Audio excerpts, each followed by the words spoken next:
What pre-production work you typically do before you go to a studio with band? Well, that's hard to say, but the more you can do before you go in the studio, the more you'll be able to concentrate on the magic moments and not just the production. Mm-hmm. Because one thing to go, okay, let's record. It's another thing to go, okay, what are we doing here? You know, and get it down, and then hear something. Go, wait, what was that? Wait, do that again. What was that you just did? That's perfect. Play that all the time, you know. And you have to really remember your parts.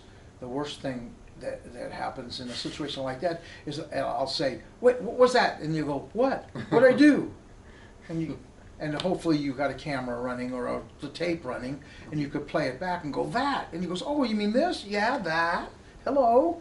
Okay, I want you to do that every time just before the chorus starts. It's a good setup into the chorus. It's a great line. Do that. And you have to be ready for those moments, not just for recording.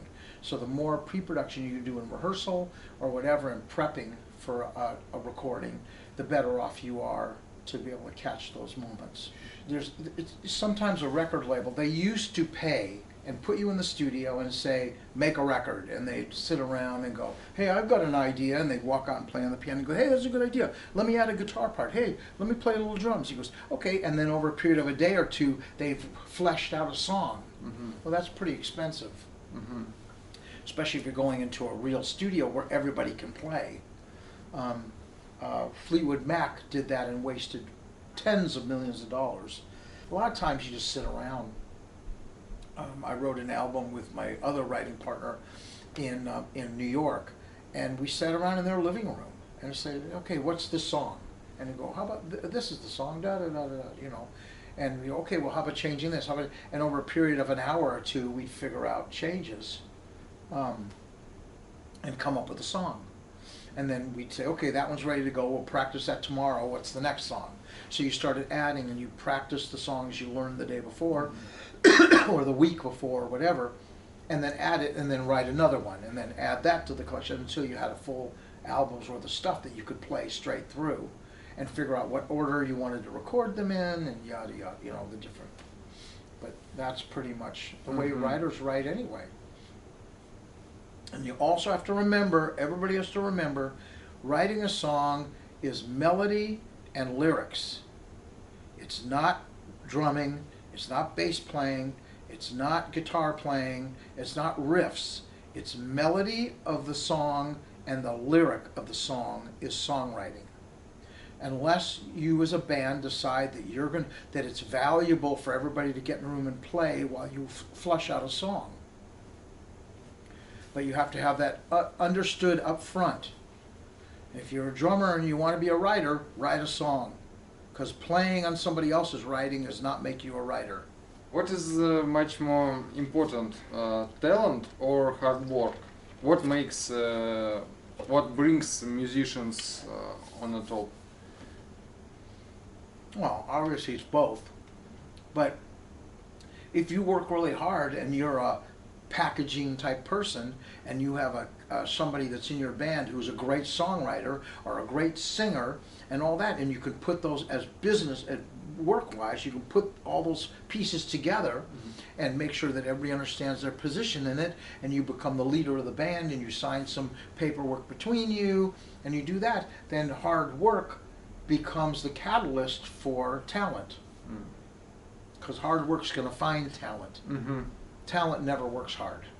When I worked with Stone Temple Pilots,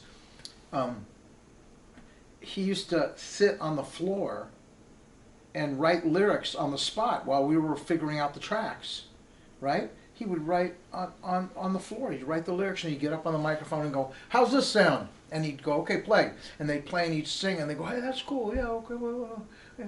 So sometimes it is, you know, a combination of what they had before and what they're doing after. Another example is when I did Ice-T and I did Colors, which is the first time I worked with them. They came into the studio and they said they want the movie's called Colors.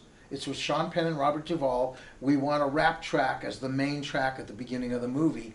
And Ice-T got hired to do that, and I was the producer and the guy that worked for the company to go in with him. And they in Africa Islam and Ice-T, they didn't have a clue really what they were going to do. And they brought their drum machine, and he brought his lyric pad, and he started fooling around. And Ice-T would go, "Ah, da, da, da, da, how about this? How about that?" And I did some stuff with the digital things, that thing you hear that goes at the beginning of the song. That's mine. And they said, "Oh, that's great. Okay, let's use that." So everybody worked hand in hand to make that happen. And we did from nothing to a finished mixed track in 6 hours.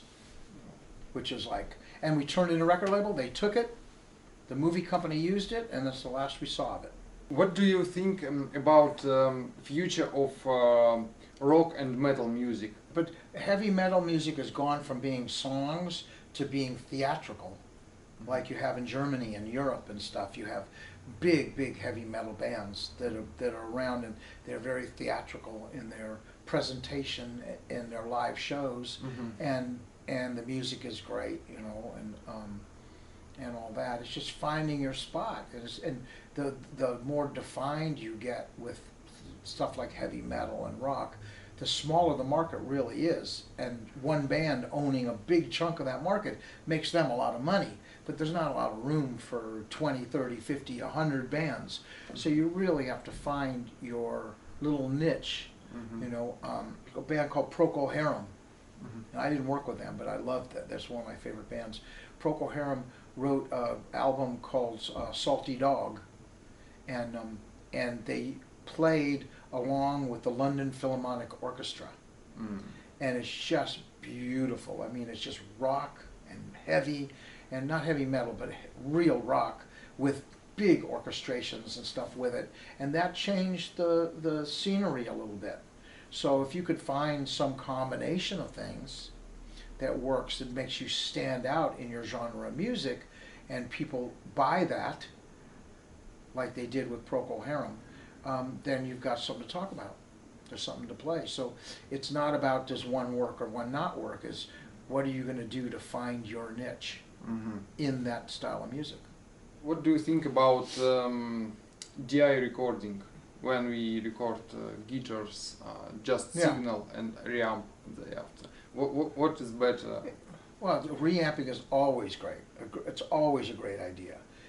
You just get a nice clean sound on your guitar, but what goes to tape or what goes on the thing is a separate track that's just clean guitar, and then you reamp it back out and decide which amp you want to use and all that. That always works. But you know, there's nothing better than setting up everybody and getting some baffling and stuff, and letting everybody play together and look at each other and work it out and get the energy of the moment, you know, as opposed, and sometimes you can't do that if you're in a bedroom with a small Pro Tools rig, and you're going to reamp later when, you know, it's 2 in the afternoon instead of 2 in the morning, you know, and you're not waking up your neighbors. But it's always better to play live. It'd be better for you to make a deal with a club that you go to all the time when they're not open during the day, and getting in there and bringing your rig, setting everybody up in different parts of the club, you know, so you get a little separation, and putting up microphones and letting everybody play like as if they played on stage. You know, that's always a good way to work, a better way to work. Because when you piece things together, like you do in Pro Tools, where the guitar player plays and the bass player plays, there's a little bit of a disconnect with them, you know, and people hear that. They feel it. They don't necessarily understand what it is, but they feel it. Okay, cool. So, Mark, thank you so much for your time. Thank you very much. Yeah. Today Hey to everybody out there. Yeah. Today we have a discussion with Mark Wolfson, artist, developer, music producer, A&R, and yes. And you can write the comments down below on this video, and I've collect these comments and send you. If you have time, you can answer, and maybe we can do next round of interview. Maybe we'll find that one band. Oh yeah. Or that one artist. Yeah. Right? Also, yes, why not?